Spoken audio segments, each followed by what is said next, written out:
Alright, Bulldogs, today we are going to be continuing our series on Seneca's letters to Lucilius. If you don't know what I'm talking about, bam, check out the playlist here. We're on letter 25 today. These are Stoic writings of Seneca. Probably some of the best if you're interested in Stoic philosophy. Thanks for joining me. Make sure you click the subscribe button down below and click the bell so that you get the rest of these letters as I'm going through and reading them and giving you commentary on them. Sometimes they're a little bit difficult to understand, and I'm going to give you my viewpoint on them and tell you how you can become a better Stoic. But today we are going to be talking about letter 25, which is actually a fairly short one, which is nice because my voice is dying today. I've been recording a lot of videos, and it is called On Reformation. 1. With regard to these two friends of ours, we must proceed along different lines. The faults of the one are to be corrected. The others are to be crushed out. I shall take every liberty, for I do not love this one. If I am unwilling to hurt his feelings, what, you say, do you expect to keep a 40-year-old ward under your tutelage? Consider his age, how hardened it now is, and the past handling. You know, I don't have the full context here, but obviously he's talking about two friends. You know, one of them he's saying that he should be corrected, and the other one that he needs to be crushed. So this is going to be interesting what he's going to talk about here. And, you know, and he's talking about this idea of like, you know, should I be unwilling to hurt his feelings? And but then the counter argument is, well, you know, do you expect to keep like a 40-year-old person as like your under your tutelage that you're going to instruct? Like, shouldn't this person be old enough on their own? And plus, look at the history, the past history of what's happened with this person in the past, right? And we've been in the situation, right? You've been in the situation, I've been in the situation where we have people that don't learn, right? And so there's some wisdom here that's going to be coming up that's going to talk about, you know, what do we do in those situations, right? If we feel like we can help someone, right? I've gotten a ton of emails on this before, people asking me, you know, what should I do, John? I want to help this person. Do you reach out to help them? How do you know? Okay, let's read on. Number 2, such a man cannot be reshaped. Only young minds are molded. I do not know whether I shall make progress, but I should prefer to lack success rather than to lack faith. A really interesting viewpoint, right? I should prefer to lack success rather than to lack faith. I think this is a good one to have, all right?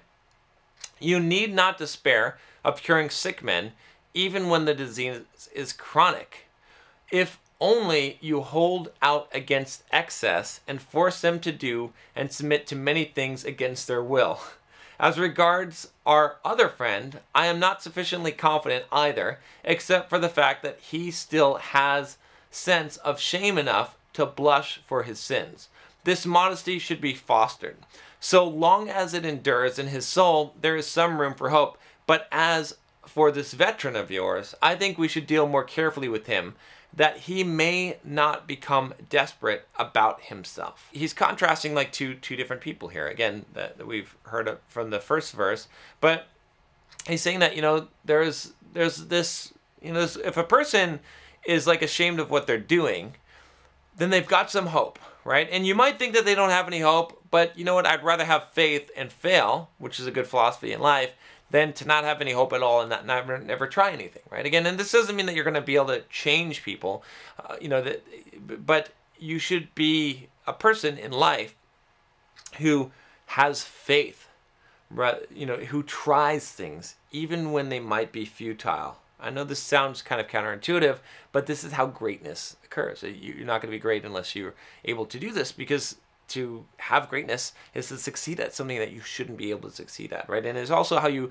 expand your limits, okay? We don't have enough information here to talk about these two guys yet, but needless to say, one of them, Seneca thinks is savable. The other one he thinks is not. Number 3, there is no better time to approach him than now, when he has an interval of rest and seems like one who has corrected his faults. Others have been cheated by this interval of virtue on his part, but he does not cheat me. I feel sure that these faults will return, as it were, with compound interest, for just now I am certain they are in abeyance but not absent. I shall devote some time to the matter and try to see whether or not something can be done. So what he's talking about here is that, and this is a common problem, is that, and we back off where Seneca's not backing off, is that this guy, right, he's on sort of good behavior right now. He's on parole. This happens a lot when someone gets busted for some shit, right? Especially if you're a employer and you've employed someone, right?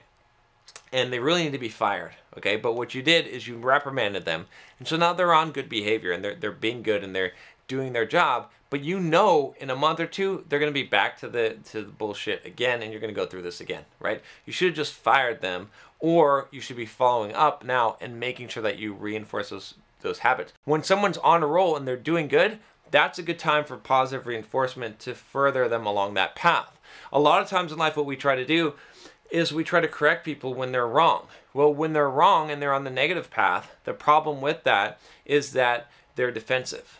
Okay, they already feel guilt and shame for what they're doing, and it's very hard for us to get through to them, right? If you've ever been in that place, when you fuck up and someone tells you fucked up, right? Have you ever had someone tell you you're grumpy? Oh gosh, that's like the worst fucking thing, right? Because you're already grumpy, you know you're acting grumpy, and then they tell you you're grumpy, it makes you really fucking grumpy, right? Why? Because you already know. You already know. You don't like to be chastised when you already know you're wrong, okay? When you already know that there's an issue. But the best time is when you have a good streak, when you're doing something good, right? When you see someone doing, it's again like we train animals, we train dogs, right? A lot of people try to do negative reinforcement. That doesn't work. Positive reinforcement. You want the dog to stop chewing on the couch? Don't pay attention when he's chewing on the couch, right? I mean, distract him, get a different behavior, and when you get the good behavior, reward the good behavior. Humans work the same way, right? It's the same thing, is we have to watch out for people doing good, and when they're doing good, then we reinforce it. We give them the treat, okay? We're going to reinforce that behavior, and that's what Seneca knows here, because he's wise. Number 4, but do yourself as indeed you are doing. Show me that you are stout-hearted. Lighten your baggage for the march. None of our possessions is essential. Let us return to the law of nature, for then riches are laid up for us. The things which we actually need are free for all or else cheap. Nature craves only bread and water. No one is poor according to this standard. When a man has limited his desires within these bounds, he can challenge the happiness of Jove himself. As Epicurus says, I must insert in this letter 1 or 2 more of his sayings. Okay, so what he's saying here, he's kind of sidetracked here. But basically this idea that, if you get rid of your possessions, if you get rid of, and it's not getting rid of the possessions so much, it's getting rid of the dependence on them. It's getting rid of the feeling of ownership of them. If you see them as gravy, if you see them as a bonus, as icing on the cake, okay, then you can't lose them, and you don't need much. If you go back to nature, he's talking about, from a natural perspective, nature provides us what we need. We don't really need much to live, right? As someone who only eats 1 meal a day, I can tell you I can live off of a very small amount of money if I wanted to, right? I could survive, I could be fine, right? Nature doesn't require much. I could work in an hour and provide myself enough food for the entire day in just an hour's worth of work. It's, especially today. Okay, so that's what he's saying here, is he's saying that, we have all this other baggage that we're carrying with us. It's baggage. Number 5, do everything as if Epicurus were watching you. There is no real doubt that it is good for one to have appointed a guardian over oneself and to have someone whom you may look up to, someone whom you may regard as a witness of your thoughts. It is indeed nobler by far to live as you would live under the eye of some good man, always at your side, but nevertheless, I am content if you only act in whatever you do as you would act if anyone at all were looking on, because solitude prompts us to all kinds of evil. So he's dropping a wisdom bomb here, a Stoic wisdom bomb, which he's saying here's a hack for life, okay? Pretend like Epicurus is watching you, right? You've heard this before, like, what would Jesus do? Or pretend like Jesus is watching you. It's a similar thing, except a little bit more pragmatic, because it's a little bit more believable. But you can use Jesus if you want to. But the point is this, right? Pretend like a wise man, a Stoic, the master Stoic. Pretend like Seneca is watching you in everything that you're doing in life. And so if you do that, okay, you're going to act in a different way. If you literally had Seneca watching you and you profess to be a Stoic, or I'm watching you, right? You want to be a Bulldog, and you're like, John is watching me. He's watching to see if I'm going to be a fucking bulldog or not, if I'm going to take this last mile easy, if I'm going to puss out and not go to the gym today, if I'm going to get all my panties in a bunch and I'm going to upset and angry and not master and control my emotions because I'm going to let, whatever person get to me, okay? If I'm going to react in anger instead of responding, right? If you use that, it's a good hack because you're going to act differently, right? So pretend like this person is watching you, whoever you need it to be. And he's saying also, heck, if you can't pretend like Abraham Lincoln is watching you, all right, then just anyone. Because you're going to act your worst, you're going to do your worst when you have solitude, when you have privacy, when you can shut the fucking door, okay, and no one can see what you're watching on the fucking internet and what you're doing, all right? We know. When you're alone, when you're by yourself and you think no one's watching, that's when you get into some real fucking shit. That's when you get into some trouble. And so a good hack is just to pretend like someone's watching all the time, to live your life in private as you would in public. That's what real character and integrity is. Number 6. And when you have progressed so far that you have also respect for yourself, you may send away your attendant, but until then, set as a guard over yourself the authority of some man, whether your choice be the great Cato, or Scipio, or Laelius, or any man in whose presence even abandoned wretches would check their bad impulses. Meantime, you are engaged in making of yourself the sort of person in whose company you would not dare to sin. When this aim has been accomplished and you begin to hold yourself in some esteem, I shall gradually allow you to do what Epicurus in another passage suggests, quote, the time when you should most of all withdraw into yourself is when you are forced into a crowd. Get to the point where you can be that guy, where you can be the one for yourself, that no one would sin in your presence, that people would sit up a little more upright, okay? Think of it that way. Like, you need to become that person where people will be like, oh shit, like I'm gonna act differently because this person is watching me. And then you can be trusted to watch yourself. Okay? That's what you should be striving for, is to become that kind of person that other people would use you as the person that is always watching them. Right? That's the key. And then he's saying when you reach that point, now you can be trusted with yourself. Now you can draw into solitude. Now you can trust your judgment a little bit. Okay? When we don't have this, when we don't have wisdom, okay, when we're uncontrolled animals, when we haven't worked on ourselves, we haven't developed ourselves as human beings, when we haven't self-reflected and become, kind of purged out a lot of this weakness that we have, we don't have the bulldog mindset yet, we can't be trusted to our own thoughts, right? We need models to follow. We can't trust our own logic because we'll lead ourselves astray. We'll bullshit ourselves. We'll self-justify too much.